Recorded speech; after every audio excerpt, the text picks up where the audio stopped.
साथियों नमस्कार। मैं कुलदीप एक बार फिर से आपका अभिनंदन स्वागत करता हूं आपके इस छोटे से प्लेटफॉर्म केडी चाणक्य सेंटर पर।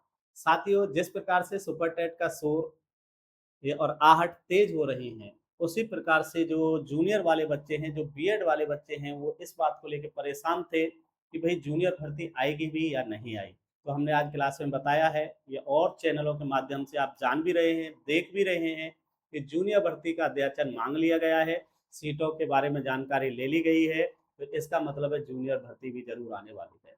तो आप अपनी तैयारी के साथ जुट जाइए, समय आपको बहुत कम मिलेगा क्योंकि ये जो दौर है ये एक चुनाव का दौर है और चुनाव से पहले ये एग्जाम भी होना है और रिजल्ट भी आना है और रिजल्ट आपको देखना है, अपना नाम देखना है, तो तैयारी अभी से शुरू करनी पड़ेगी। तो हम आपके साथ इन समस्याओं में सबसे जो बड़ी समस्या है मेरे उन दोस्तों के लिए, उन भाइयों के लिए जो एसएसटी से हैं या जो प्राइमरी में एसएसटी से हैं या साइंस बैकग्राउंड के जो लोग हैं जो सिर्फ साइंस पढ़ते हैं, तो उसमें सबसे बड़ी समस्या मैथ की होती है।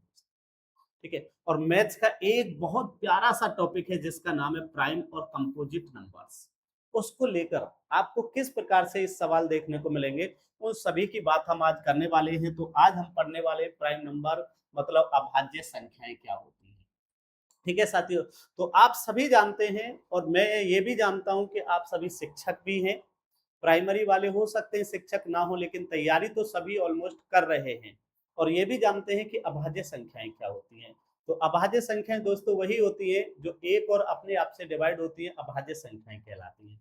लेकिन इसमें अगर आप इस परिभाषा को जोड़ लें, अगर आप इसमें इस परिभाषा को जोड़ लें कि भाई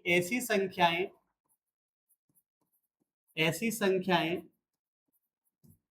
जिनके केवल दो फैक्टर मतलब भाजक, जिनके केवल दो भाजक हों, ठीक है, वही क्या कहलाएंगे, आपकी अभाज्य संख्याएं कहलाएंगे। ठीक है दोस्तों, ऐसी संख्या जिनके केवल दो ही भाजक होंगे, ना कम नहीं ज्यादा, तो वो सब हमारी क्या कहलाएंगी, अभाज्य संख्याएं कहलाएंगे। जैसे उदाहरण के तौर पे हम समझे, जैसे एक है, दो है, तीन है, चार है, पांच, छह, सात, ऐसे करके नीचे तक जाएंगे।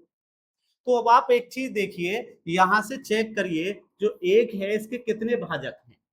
तो आप देखेंगे एक जो है केवल एक से ही डिवाइड होता है।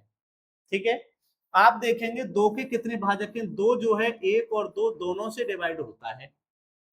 तीन देखेंगे, तीन जो है एक से डिवाइड होता है और तीन से डिवाइड होता है। चार आपका एक, दो और चार तीन संख्याओं से डिवाइड होता है। ऐसे ही आप पांच को देख लीजिए, एक से और पांच से ही डिवाइड होता है। छह आपका एक, दो, तीन और छह से डिवाइड होता है। अब प्रश्न ये है कि हम बात कर रहे हैं अभाज्य संख्याओं की। अभाज्य संख्याओं में केवल दो भाजक वाली संख्या, ऐसी संख्या केवल जिसके दो ही भाजक होंगे, वो क्या कहलाएंगे, हमारी अभाज्य मतलब प्राइम नंबर कहलाएंगे।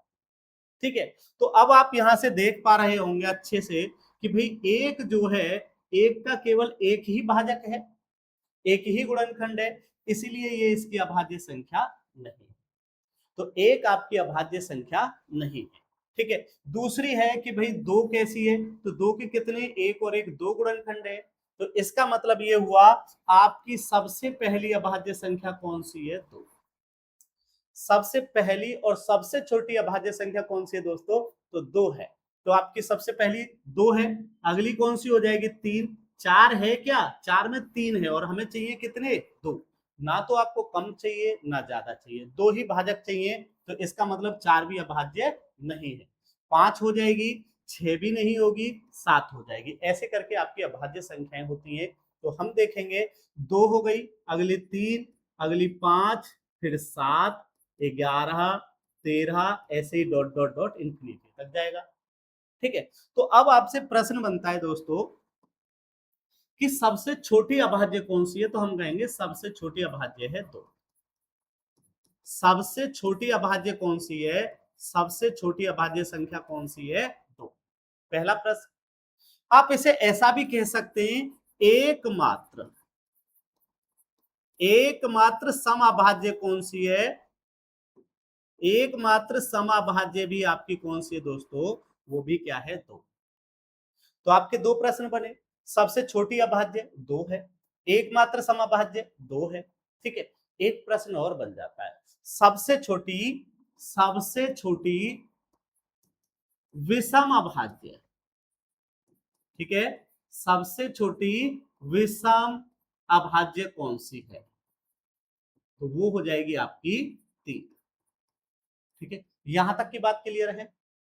तो ये बात यहां तक की हो गई कि भाई सबसे छोटी अभाज्य कौन सी है, 2, और सबसे छोटी विषम अभाज्य कौन सी है, 3, और सब एकमात्र समअभाज्य कौन सी है, 2। ठीक है, तो ये यहां तक की बातें हुई। इसमें ये 2 बातें और पढ़िए। आपसे कभी कभी प्रश्न पूछा जाता है 1 से 100 तक, 1 से 100 तक अभाज्य कितनी है, अभाज्य कितनी है, 1 से 100 तक अभाज्य कितनी है। तो 1 से 100 तक जो अभाज्य होती हैं, तो 1 से 100 तक अभाज्य होती है दोस्तों, वो होती है आपकी 25। कितनी अभाज्य होती है, 25 अभाज्य। 1 से 100 तक कुल कितनी अभाज्य होती है, तो वो होती है 25। ठीक है, इन 25 के बारे में आपको थोड़ा सा ज्ञान जरूर होना चाहिए। इन 25 को हम अगर ध्यान से देखें तो इनके बारे में आपको थोड़ा सा ज्ञान जरूर होना चाहिए। इन 25 को हमने 4 भागों में तोड़ रखा है। इन 25 अभाज्य को हमने 4 भागों में तोड़ रखा है। आपसे कहेगा कौन कौन सा भैया, तो आपसे कभी कभी पूछ लिया जाता है 1 से 25 तक कितनी है, 1 से 25 तक अभाज्य कितनी है। दूसरा प्रश्न पूछा जा सकता है दोस्तों 25 से 50 तक कितनी है। ठीक है, तीसरा प्रश्न पूछा जा सकता है 50 से 75 तक कितनी है, और एक प्रश्न पूछा जा सकता है 75 से 100 तक कितनी है। वैसे हम ऐसा बता देंगे एक फॉर्मूला जो आपको इसे याद करने की जरूरत ना पड़े, लेकिन फिर भी इसमें एक बात याद रखनी है। अब आपसे पूछा जाए 25 से वहां तक कितनी है, 25 से 50 तक, 1 से 25 तक कितनी है, तो 9 अभाज्य है। कितनी है, 9 अभाज्य। ठीक है, 1 से 25 तक मतलब शुरुआत से 25 तक कितनी है, 9 अभाज्य। तो हम इसे कह सकते हैं प्रथम अभाज्य संख्या, प्रथम अभाज्य। ठीक है, 25 से 50 तक दोस्तों कितनी है, तो हम कहेंगे 50 तक है आपकी 6, 25 से 50 तक 6, 50 से 75 तक भी 6 है, और 75 से 100 तक कितनी है, 75 से 100 तक है 4। आप इनको काउंट करिए, 9 और 6 15, 15 6 4 10, कितनी हो गई 25। तो टोटल आपकी कितनी थी, 25। ठीक है, लेकिन साथियों यहां से प्रश्न ये नहीं है, प्रश्न ये है 1 से 25 तक कितनी है, तो 1 से 25 तक कितनी है, 9। प्रश्न ये है कि भाई 25 तक की सभी अभाज्य संख्याओं का योग, या मैं कहूं प्रथम 9 अभाज्य संख्याओं का योग क्या है, तो हम कहेंगे 100। याद रखना इस बात को। आपसे प्रश्न बनता है प्रथम 9 अभाज्य संख्याओं का योग क्या है, 100। 25 तक की अभाज्य संख्याओं का योग क्या है, 100। क्लियर है। अब आप इनको देख और लीजिए, एक बार आपके आंखों के सामने ये आ जाए, आपकी आंखों के सामने निकल जाएंगी, तो आपको पता रहेगा कि ये कौन कौन सी हैं। तो मैं इन 9 को लिख देता हूं। पहली 2 है, फिर 3 है, फिर 5 है, फिर 7, 11, 13, 17, 19 और 23। ये आपकी कौन सी है, सभी प्रथम 9 अभाज्य संख्याएं हैं, और इन 9 अभाज्य संख्याओं का योग कितना होता है, 100। ठीक है, अब यहां से कभी कभी एक प्रश्न और बन जाता है, आपसे कहेगा 10वीं अभाज्य कौन सी है। तो आपको पता है कि भाई 10वीं अभाज्य हम निकालें तो 10वीं अभाज्य बनेगी आपकी 29। 10वीं अभाज्य क्या बनेगी, 10वीं अभाज्य बनेगी दोस्तों 29। तो अब यहां से एक प्रश्न और बना लीजिए आप, छोटा सा अपने मन से बना लीजिए, समझ गए होंगे मैं क्या कहना चाहता हूं। अगर प्रथम 9 अभाज्य संख्याओं का योग 100 है, तो आपसे प्रश्न ये भी तो आ सकता है प्रथम 10 अभाज्य का योग कितना होगा, प्रथम 10 अभाज्य का योग। अभाज्य का योग क्या होगा, तो आप बता सकते हैं। तो 100 और प्लस 29 तो कितना हो जाएगा, 129। ठीक है। आपसे पूछने लगे प्रथम 10 अभाज्य का औसत क्या है, तो आप औसत भी निकाल दीजिए।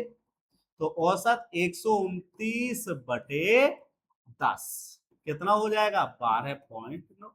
बड़ा आसान हो जाएगा। अब ये मत कहिएगा कि हमें ये याद कैसे रहेगा, आप प्रैक्टिस करोगे। क्या करोगे, प्रैक्टिस। और हम ये प्रश्न हर बार आपके किसी ना किसी प्रैक्टिस सेट में डालते रहेंगे, तो आपको इस चीज का टेंशन नहीं लेना है कि आपको याद कैसे रहने वाला है। ठीक है, आप हमारे साथ जुड़िए, आपको ये सभी चीजें अच्छे से याद रहेंगी, जैसे हमें याद है ऐसे आपको भी याद हो जाएंगी। ठीक है, चलिए 1 से 100 तक की अभाज्य संख्या टोटल कितनी होती है, 25।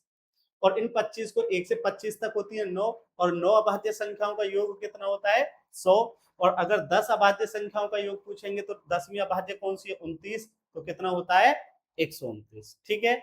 अब यहां से एक चीज छोटी सी और कवर कर लीजिए चलते चलते। ये आपकी है 5वीं अभाज्य संख्या। ये कौन सी है, 5वीं अभाज्य संख्या। 1 से 5 तक प्रथम 5 अभाज्य संख्याएं 2, 3, 5, 7, 11। याद रखिएगा, इनका योग भी पूछ लिया जाता है। आपके जो एसएससी है, एसएससी जीडी है या सीजीएल है, उसमें इस प्रकार के प्रश्न बखूबी पूछे जाते हैं। आपके लिए भी इसी प्रकार का बनने वाला है, आप बस बने रहिए। तो यहां तक की बात हो गई। एक बात और लिख लीजिए, उसके बाद हम प्रश्नों की बात करेंगे और आपके किसी भी प्रकार का जो सवाल आएगा उसे सॉल्व करेंगे। चलिए बात करते हैं। आपसे पूछने लगे कि भाई 100 तक की ये जितनी भी अभाज्य हैं, हमें इसका एक फॉर्मूला बताइए। तो आप फॉर्मूला लिखेंगे 44 22 322 321। और साथियों इसे मेरे ही तरीके से याद करना है, अपने तरीके से नहीं। 44 22 322 321 बेहतरीन फॉर्मूला है। अगर कहीं भी फंसते हो तो ये आपको निकालने का एकमात्र वो होगा सहारा। आपसे कहने लगे 1 से 10 तक कितनी है, तो 1 से 10 तक, 1 से 10 तक है 4 अभाज्य। ठीक है। आपसे कहने लगे भाई 11 से 20 तक कितनी है, तो 11 से 20 तक है आपकी 4 अभाज्य। ठीक है। आपसे पूछने लगे भैया 21 से 30 तक कितनी है, तो 21 से 30 तक आपकी 2 अभाज्य। आपसे पूछने लगे 31 से 40 तक, तो ये आपकी कितनी है, 2 अभाज्य। ऐसे ही आप करते चले जाओ, 41 से 50 तक 3 है, और 51 से 60 तक 2 है, 61 से 70, 71 से 80, 81 से 90 और 91 से 100। आपसे पूछा जाएगा 91 से 100 तक कितनी अभाज्य है, तो मात्र कितनी अभाज्य है, एक। और वो भी कौन सी है, 97। ये 100 तक की जो 97 है, ये क्या है, आपकी अभाज्य से। ठीक है, क्लियर है ये बात। तो अब आप देखिए, आपसे अगर किसी भी प्रकार का प्रश्न आता है, तो यहां से देखिए कि भाई 1 से 10 तक कौन कौन सी है, तो 2 है, 3 है, 5 है और 7 है। 4 हो गई, 2 3 5 7, ये 4 हो गई। भाई इस 11 से यहां तक कितनी है, तो हम कहेंगे कि 11 हो गई, 13 हो गई, 17 हो गई और 19 हो गई। ऐसे करके आपको ये कुछ अभाज्य संख्याएं पता होनी चाहिए। अगली कौन सी है, 3 है, तो एक 23 हो गई और एक कौन सी हो गई, 29। ठीक है, ये 9वीं है और ये कौन सी है, 10वीं।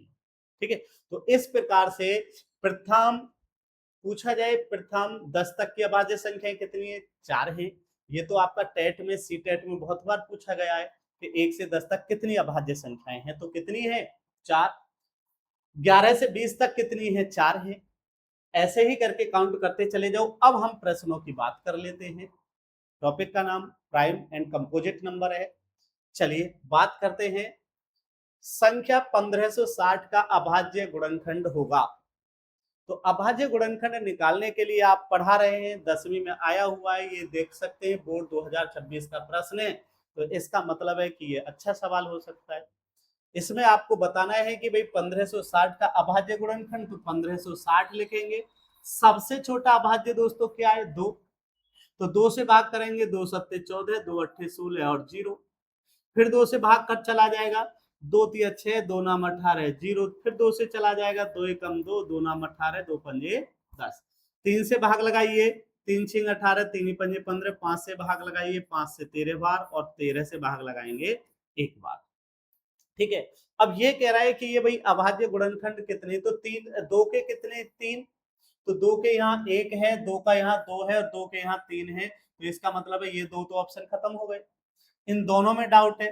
अब ये कह रहा तीन के कितने गुणनखंड है, यहाँ एक है, तो तीन एक बार आया है, तो तीन यहाँ एक बार आया है, तो इसका मतलब है यही आंसर है। यहाँ तीन दो बार है, ये नहीं होगा, तो ऑप्शन क्या सही हो जाएगा, ऑप्शन सी सही हो जाएगा।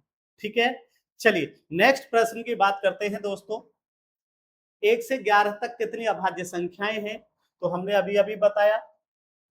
यहाँ पे देखिए 1 से 10 तक कितनी है, 4, और 11वीं भी अपने आप में क्या है, अभाज्य संख्या है, 4 और 1 5, तो इसलिए कहा है कि 1 से 11 तक, मतलब 11 भी क्या है इसमें शामिल है, तो टोटल कितनी अभाज्य है, 5 अभाज्य। तो ऑप्शन कौन सा सही है आपका, सी। ठीक है, अगला प्रश्न पूछा गया है 1 से 30 तक कितनी अभाज्य हैं, 1 से 30 तक कितनी अभाज्य हैं, तो आप बताइए कि भाई आप यहीं से एक बार देख लीजिए, या फिर ऐसे याद रखिएगा दोस्तों, मैंने बताया 444 22 322 321, इतना भी याद रखोगे काम चल जाएगा। 10 20 30, तो 30 तक की अभाज्य संख्याएं ये है, 1 से 10, 11 से 20 और 21 से 30, तो 10 20 30, तो 4 4 8 और 2 10, तो 30 तक की टोटल अभाज्य संख्याएं कितनी है, 10, ऑप्शन सी सही हो जाएगा। तो मेरा कहने का मतलब है अगर आपसे पूछने लगता कि 50 से 80 तक कितनी है, तो हम कहते कि भैया 30 से 40 और 50, 50 से तो यहां से आगे, ठीक है, 50 से आगे तो 10 20 30 40 50, तो 50 से आगे 60 70 80, ऐसे करके निकाल लेते। तो आपके लिए ये एक रामबाण साबित हो सकती है कि अभाज्य संख्याएं कहीं से भी पूछे 100 तक, तो आप निकाल के दे दो तुरंत। ठीक है, चलिए अगला नेक्स्ट सवाल देख लीजिए। दो अंकों की सबसे बड़ी और सबसे छोटी अभाज्य संख्याओं का अंतर कितना है, तो हम यहाँ बात कर लेते हैं सबसे बड़ी और सबसे छोटी।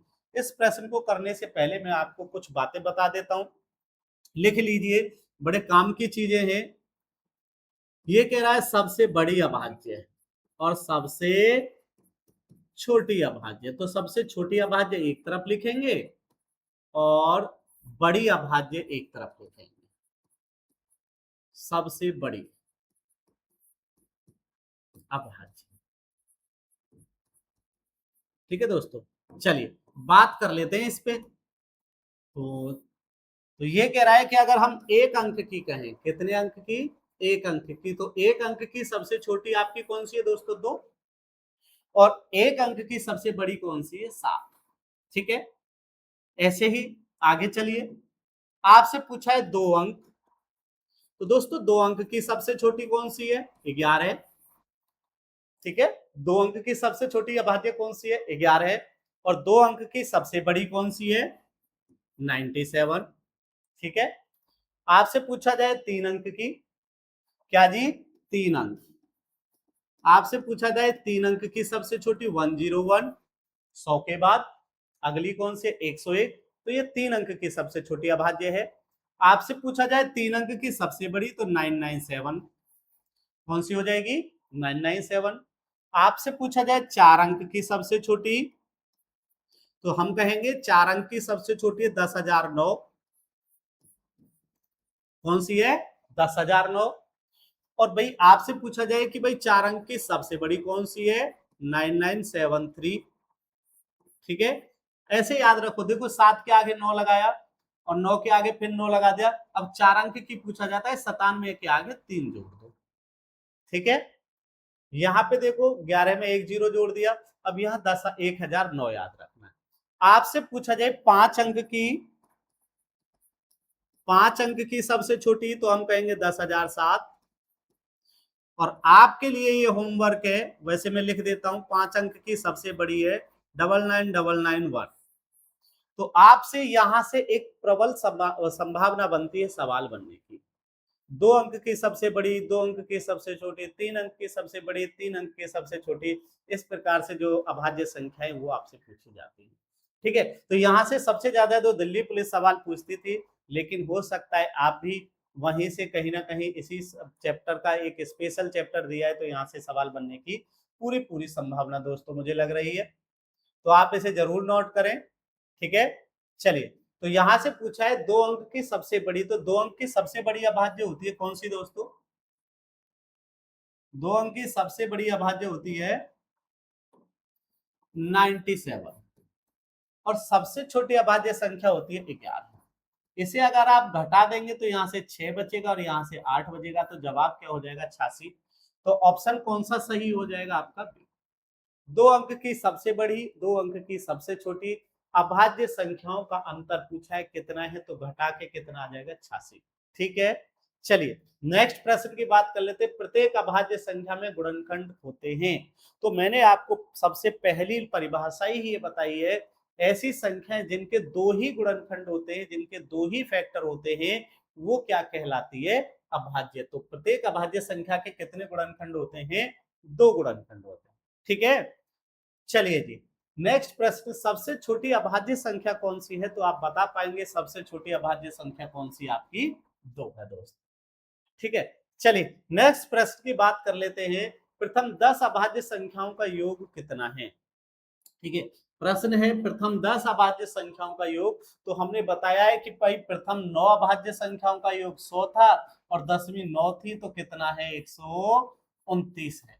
कितना योग था? 29। 129 अगर आपको दिखता है तो ऑप्शन सी में दिखता है, तो आपका जवाब क्या हो जाएगा? 129 हो जाएगा। ठीक है, चलिए प्रथम 5 भाज्य संख्याओं का औसत। देखो यहाँ ए लिख लेना, अभाज्य लिख लेना, ये खा जा रहा है, ये चीजों को क्या कर रहा है? खा जा रहा है। इसमें से कोई ना कोई कभी मात्रा कट हो जा रही है, कभी कुछ हो जा रहा है। तो ये प्रथम 5 अभाज्य भाज्य संख्याओं का योग भी निकल जाएगा, लेकिन प्रश्न यही है, ऑप्शन इसी के आधार पे प्रथम 5 अभाज्य संख्याओं का योग औसत पूछा है। क्या पूछा है साथियों? औसत।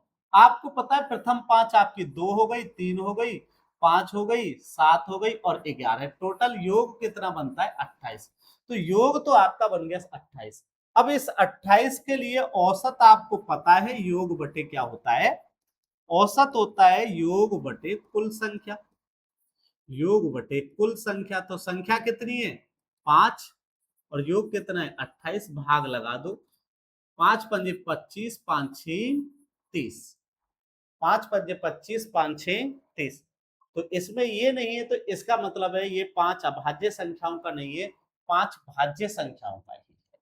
अब भाज्य संख्याएं क्या होती हैं? तो दोस्तों भाज्य संख्याओं की बात करें तो भाज्य संख्याएं देख लीजिए। पहली भाज्य संख्या है 4, दूसरी भाज्य है 6, तीसरी भाज्य है 8, फिर 9, फिर 10 और फिर है आपकी 12।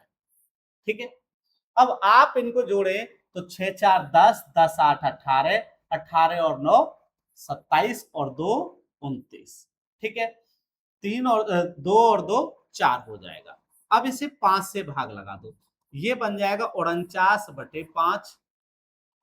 ठीक है, 49/5। तो 5 नाम 45, 5 अट्ठे 40। ऑप्शन तो इसमें कोई सा भी सही नहीं।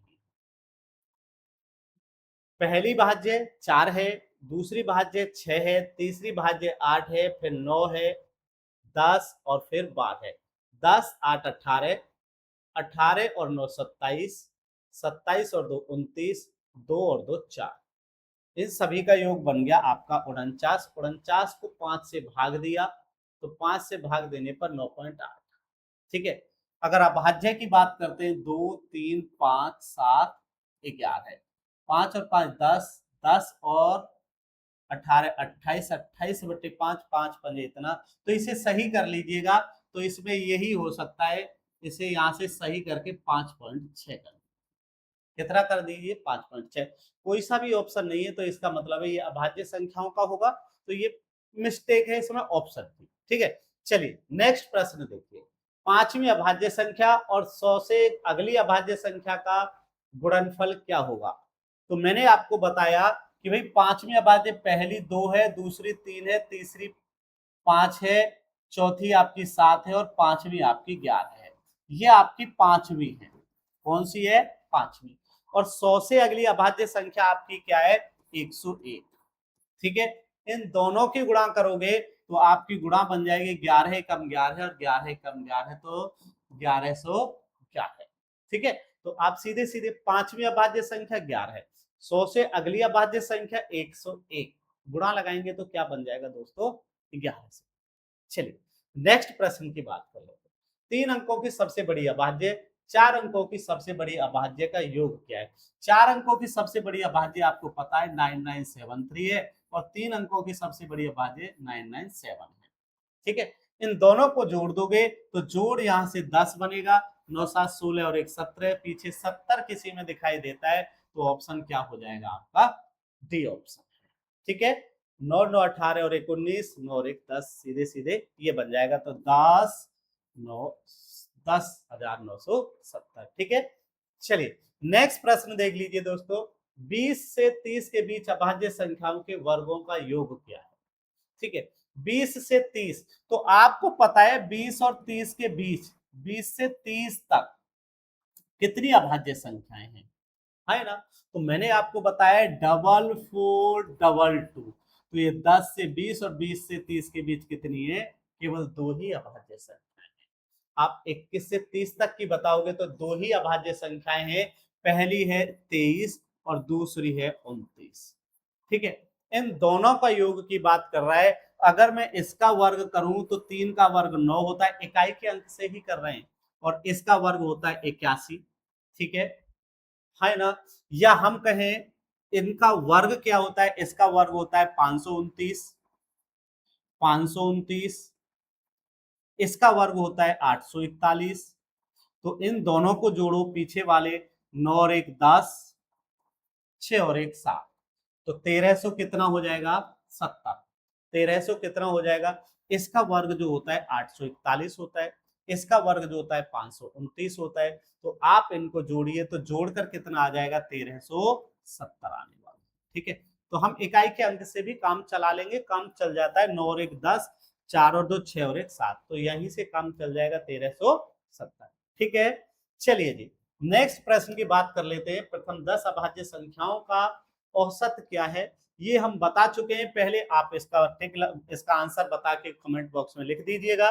नेक्स्ट प्रश्न की प्रथम 5 अभाज्य संख्याओं का योग क्या है, ये भी हम बता चुके हैं। देखो ये दिल्ली पुलिस में पूछा गया 2019 का सवाल था, मैंने कहा था ना इस प्रकार के प्रश्न दिल्ली पुलिस में पूछ लिए जाते हैं। फिर कोई बात नहीं, अगला प्रश्न है, यदि सभी अभाज्य संख्याओं का योग x है और सभी विषम अभाज्य संख्याओं का, ये विषम है दोस्तों, ये क्या लिखा है विषम लिखा है, ये कोई ना कोई अक्षर खा जाता है, योग y है तो x माइनस y का मान क्या है। तो बड़ा अच्छा सवाल है, ये DPHCM में आया हुआ है, बड़ा ही बेहतरीन सवाल है।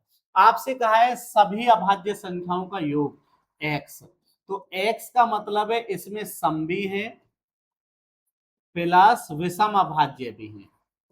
ध्यान से याद रखना, इसमें समअभाज्य भी है और विषम भी है, और y का मतलब है कि इसमें केवल क्या है विषम है, है ना। और इसे घटा रहे हैं तो विषम से तो विषम कैंसिल हो जाएंगे, तो बची क्या आपकी केवल समअभाज्य। और समअभाज्य क्या है दोस्तों, आपकी समअभाज्य है 2। समअभाज्य कौन सी आपकी समअभाज्य है 2, तो समअभाज्य एकमात्र एक ही है 2, तो जवाब क्या हो जाएगा आपका 2, आपका सही जवाब हो जाएगा। ठीक है दोस्तों, चलिए नेक्स्ट प्रश्न की बात कर लेते हैं। इसमें निम्नलिखित में से कौन एक अभाज्य नहीं है, निम्नलिखित में से कौन एक अभाज्य नहीं है।